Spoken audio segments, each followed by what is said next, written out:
Jadi jamaah bapak ibu di rumah seandainya terlambat ke masjid, tidak memungkinkan, boleh azan di rumah. Bahkan di rumah bagus tu azan. Bagus azan di rumah. Pelan-pelan tapi jangan pakai mic. Ya. Pelan-pelan. Kata Nabi bilang kalau azan dikumandangkan setan lari. Jadi mensterilkan rumah dari aura-aura negatif azan. Ini saya anjurkan nih, siapa yang pindah rumah, jangan orang rumah tu masuk kecuali azan dulu. Tu disterilkan dulu. Ya, ini ngusir aura-aura negatif. Jin-jin yang nakal lari, syaitan lari.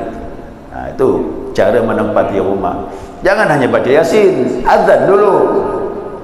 Itu sunnah azan.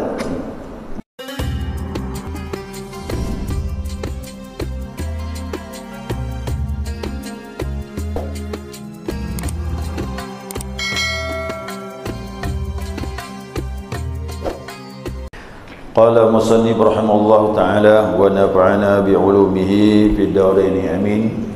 Jamaah salat subuh rahimakumullah.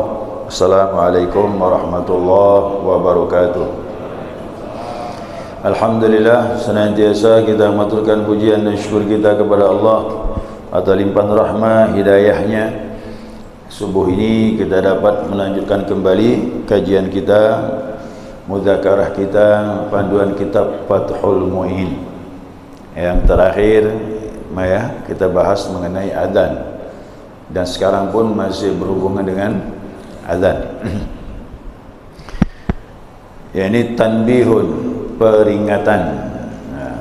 Peringatan artinya diwaspadai, artinya sangat dianjurkan. Yusannu raf'us sauti bil adani limun faridin fauqa ma yusmi'u nafsahu. Disunnahkan mengangkat suara dengan azan, ya. Jadi sunnah azan itu suara ditinggikan. Fauqa ma yusmi'u nafsahu, kadarnya itu minimal, ya, dapat didengar lebih dari dirinya. Tidak hanya dia mendengar, orang lain pun mendengar. Itulah dia. Jadi suaranya diangkat seperti itu. Dan belum dianggap cukup apabila dia azan hanya dirinya mendengar, orang lain tak dengar, belum sah dia.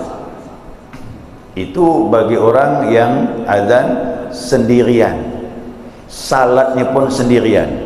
Itu. Ingat ya, tetap disunnahkan walaupun salatnya sendirian, sunnah azan. Itu kadar ukurannya. Kenapa sendiri pun disunahkan azan dan disunahkan mengangkat suara? Ini ada riwayat. Ya, ada riwayat dari Imam Bukhari. Sahabat Nabi Abdullah bin Abdurrahman bin Sa'sa'ah. Ya, saya ulangi, Abdullah bin Abdurrahman bin Sa'sa'ah. Anna Abu Sa'id Al-Khudri radhiyallahu anhu qala lahu. Sesungguhnya Abu Sa'id Al-Khudri berkata kepadanya. Nah, berarti Abdullah bin Abdurrahman ini, As-Sa'sa'ah ini bukan sahabat, dia tabi'in. Dia cuma ketemu dengan sahabat Nabi Muhammad SAW. Nah, sahabat Nabi di sini itu Abu Sa'id Al-Khudri. Nah, Abu Sa'id Al-Khudri berkata kepadanya, kepada Abdullah bin Abdurrahman As-Sa'sa'ah itu, inni araka tuhibbul ghanam wal ba'diyah. Aku melihat engkau punya kesenangan bersama kambingmu waktu mengembala dan berada di lembah. Berarti di tanah lapang lah tu. Dia kan mengembala. Aku lihat kau senang mengembala bersama kambingmu di lembah. Nah, wa idza kunta fil ghanamika aw badiyatika. Nah, apabila engkau berada bersama kambingmu di suatu lembah, fa'adzanta lis-salah, maka azanlah untuk salat. Suruh azan pada sendirian. Azanlah untuk salat. Farfa' sautaka bin nida angkatlah suaramu dalam mengumandangkan panggilan azan. Fa innahu, sesungguhnya, la yasma'u mada sautil muadzin jinni wala ins wala syai' illa syahida lahu yaumal qiyamah. Sesungguhnya tidaklah didengar suara orang yang mengumandangkan azan, baik dari jin ataupun manusia, melainkan dia akan menjadi saksi di hari kiamat. Jadi ternyata kita azan salah sendiri, mungkin ada manusia. Kalau tak ada manusia, mungkin juga jin. Yang mana orang itu mendengar, maka jadi saksi di hari kiamat bahawa si fulan dulu pernah azan. Di hari kiamat tu disebutkan kebaikannya. Jadi sunnah diangkat suara. Nah, kalau sendiri sunnah mengangkat suara, apalagi berjamaah. Berjamaah bagaimana? Ini sambungan ni. Ya, ada tambahan lagi. Nah, tapi hadis tadi belum selesai dia. Abu Sa'id ngomong begitu kepada sahabatnya tabi'in itu. Nah, kata Abu Sa'id, sami'tu min Rasulillah sallallahu alaihi wasallam, aku ngomong ini kena udah mendengar dari Nabi Muhammad sallallahu alaihi wasallam. Sami'tu jami' ma qultu laka bi khitabin min nabi, aku telah mendengar apa yang kuucapkan tadi, aku sampaikan kepada engkau dari Nabi Muhammad sallallahu alaihi wasallam, berhadapan langsung dengan Rasulullah. Nah, berarti kuatlah tu dah. Ya, jadi sendiri pun sunnah azan. Jadi jamaah bapak ibu di rumah seandainya terlambat ke masjid, tidak memungkinkan, boleh azan di rumah. Bahkan di rumah bagus tu azan. Bagus azan di rumah. Pelan-pelan tapi jangan pakai mic. Ya, pelan-pelan.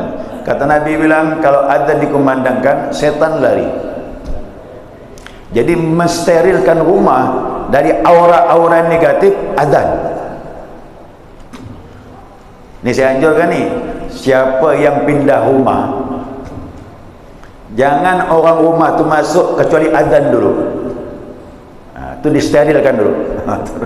Ya, ini ngusir aura-aura negatif. Jin-jin yang nakal lari dia. Syaitan lari dia. Itu cara menempati rumah. Jangan hanya baca Yasin, azan dulu.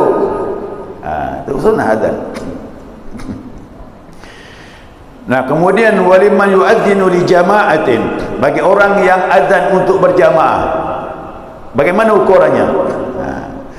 Fauqa ma yusmi'u wahidan minhum. Nah, apabila azan untuk berjamaah, maka azannya harus didengar lebih dari satu orang. Ya, lebih dari satu orang selain yang azan. Boleh jadi 3, 4, 5, 10, 50, 100. Yang jelas di atas itu semuanya. Ya, di atas itu semua.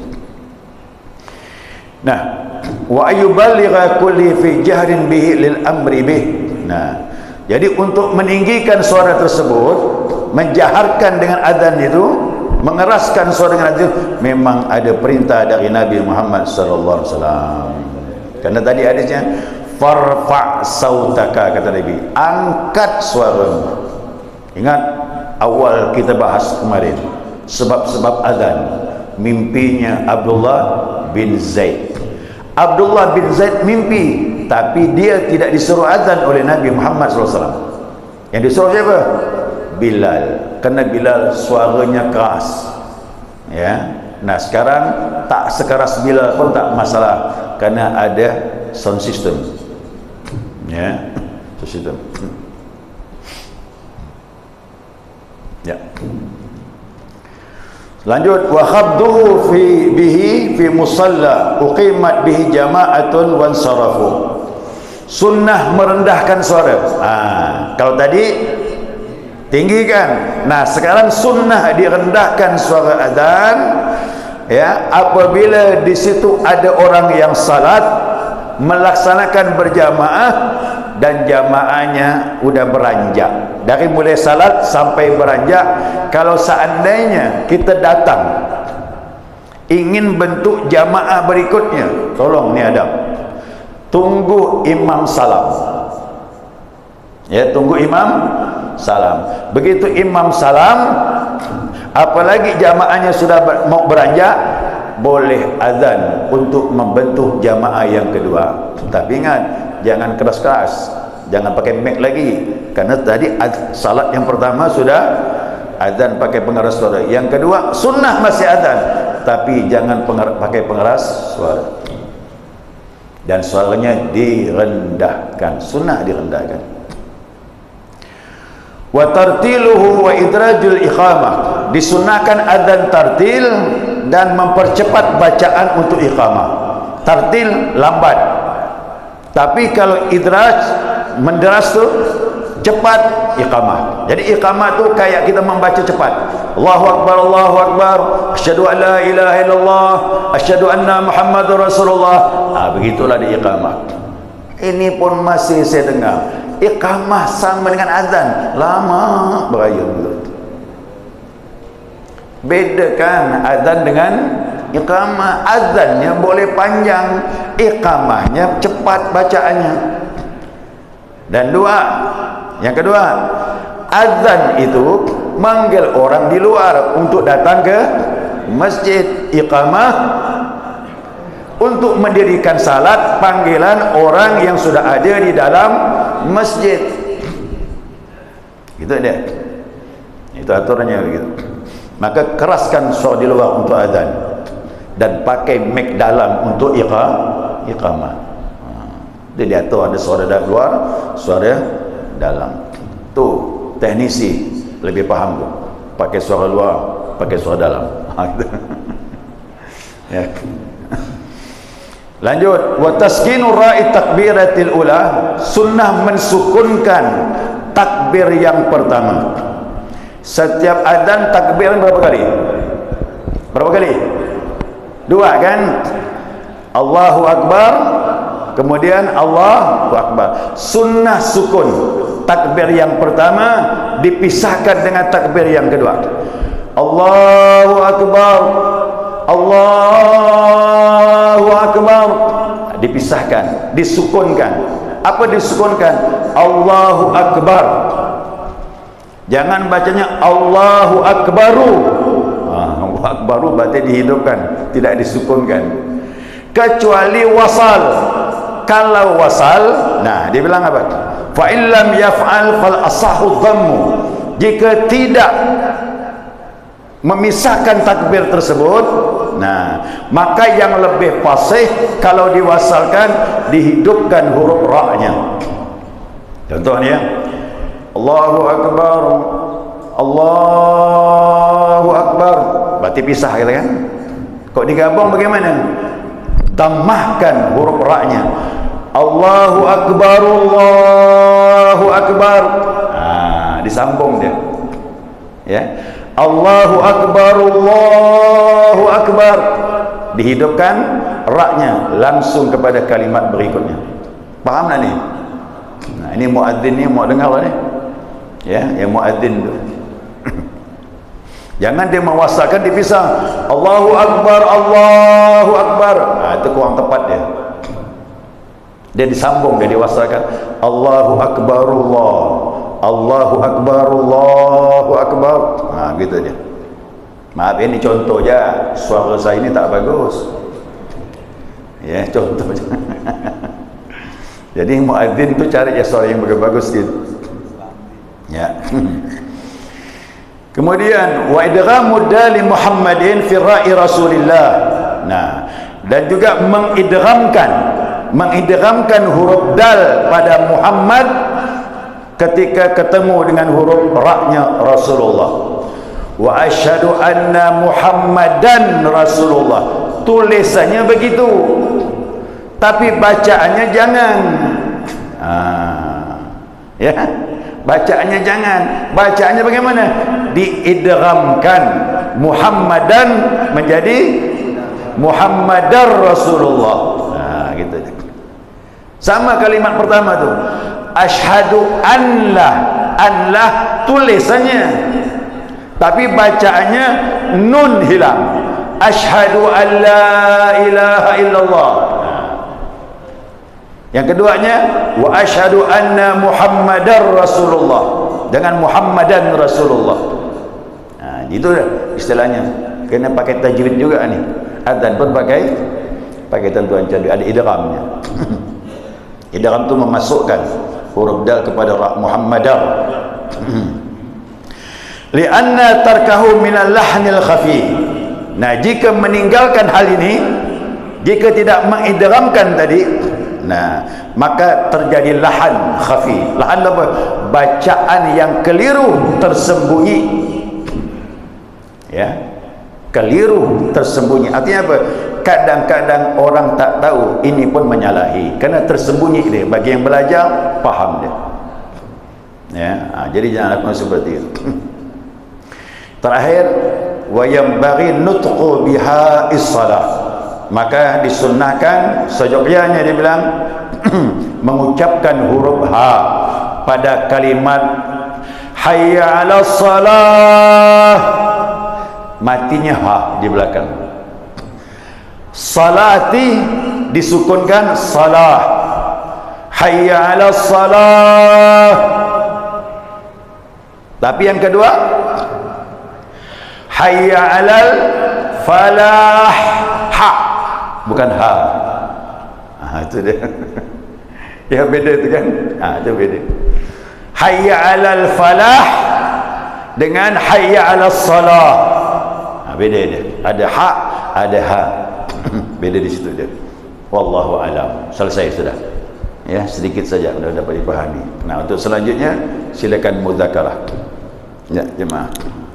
Kiri kanan salat ini Ustaz. Salat Nafil bala. Nah. Jadi samping saya kiri kanan, dia tidak mengikuti imam. Dia rukuk sendiri, terus sujud sendiri juga. Setelah berdiri, imam kan belum bosan, imam belum rukuk. Dia langsung salat sendiri, dia tidak mengikuti imam. Tapi setelah itu dia mengikuti, jadi dia 3 rakaat. Jadi gimana kita negurkan Ustaz? Tak bisa tegur. Alah, baru tegur. Kau sedang salat tak mungkin menegur. Jadi kita menegur imam itu selama kita mampu. Ini kalau imam, tapi kalau makmum gimana negurnya? Selesai salat baru tegur makmum. Ya, tadi 3 rakaat. Tapi jelas dia sudah batal. Salat berjamaah, nih ya, salat berjamaah. Salat berjamaah itu makmum harus ikut imam. Ikut imam. Apabila makmum tidak ikut imam, maka salatnya batal. Dijadikan imam itu untuk diikuti. Walaupun makmum lebih alim dari imam. Ya, mohon maaf ya. Walaupun makmum lebih alim daripada imam, maka makmum wajib ikut imam. Kalau imam melaksanakan yang sunnah, maka makmum pun juga wajib ikut. Mana yang sunnah? Contohnya kunut subuh. Kunut subuh itu sunnah. Tapi kalau imam melaksanakan kunut, maka makmum wajib ikut. Minimal dia tetap berdiri. Maksudnya begini ya, bukan kita nyalakan otak bagi kunut, bukan. Jangan salah faham lah. Imam kunut, makmum tak kunut, makmum sujud, batal. Kerana terjadi perselisihan antara makmum dengan imam. Imam tak kunut, makmum kunut, batal juga. Ya, tolong pahamkan itu. Imam sujud sahwi, makmum wajib ikut imam walaupun makmum tidak tahu apa salahnya. Berarti imam faham di mana tak salahnya itu, makmum tak faham, ikut. Kalau imam sujud sahwi, makmum tak sujud sahwi, maka makmum batal. ya, batal tu. Ini lagi salat, tak ikut imam. Imam belum rukuk, dia rukuk sendirian, batal lah tu. Ya, gimana negornya Pak Ustaz? Setelah salam tegur dia, kau batal tu, ulangi lagi. Ngapa pula?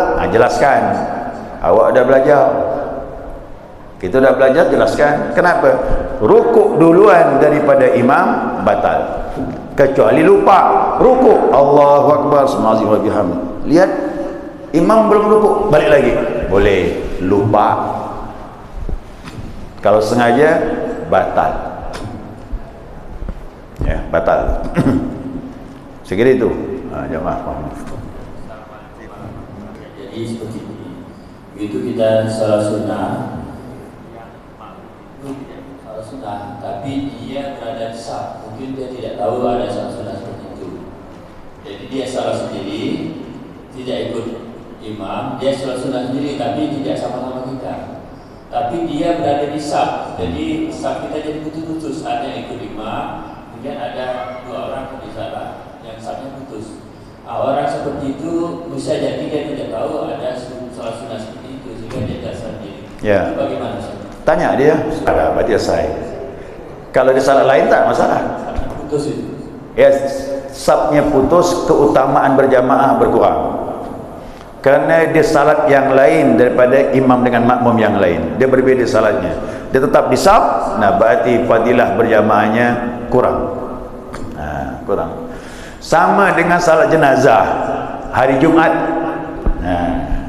Hari Jumaat salat jenazah. Bagi makmum yang tidak ikut salat jenazah, ambillah mundur ke belakang. Ini salat ba'diyah Jumaat, di situlah tengah-tengah saf. Jadi kau tak ikut salat jenazah, mundur ke belakang. Yang salat jenazah, maju ke depan. Gitu dia. Itu pertama. Yang kedua, imam sunnah menertibkan dulu, jangan takbiratul ihram. Kebanyakan di mana-mana saya lihat, imam ini tergesa-gesa dengan takbirnya, macam ada sesuatu yang dikejar. Salat jenazah tu sering, belum betul kita, imam dah takbir dah, aduh, cepat betul. Tenang-tenang saja, apa mau dikejar? Betulkan saf, makmum pandang, imam pandang makmum berdiri dulu. Setahu sebuah pakul saf, luruskan dah, lurus semuanya, baru menghadap ke kiblat, baru takbir. Itu kebanyakan saya lihat salat jenazah imam tergesa-gesa, tenang-tenang ya. Jadi kalau ada salat jenazah hari Jumaat, yang tak ikut salat Jumaat, yang tak ikut salat jenazah, mundur, mungkin yang melaksanakan ba'diyah. Kalau di tengah-tengah, itu mengurangi fadilah saf tadi, jadi putus dia. Ya, saf jadi putus.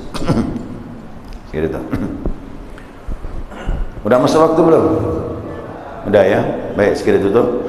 Subhanakallahumma wa bihamdika asyhadu an la ilaha illa anta astaghfiruka wa atubu ilaik.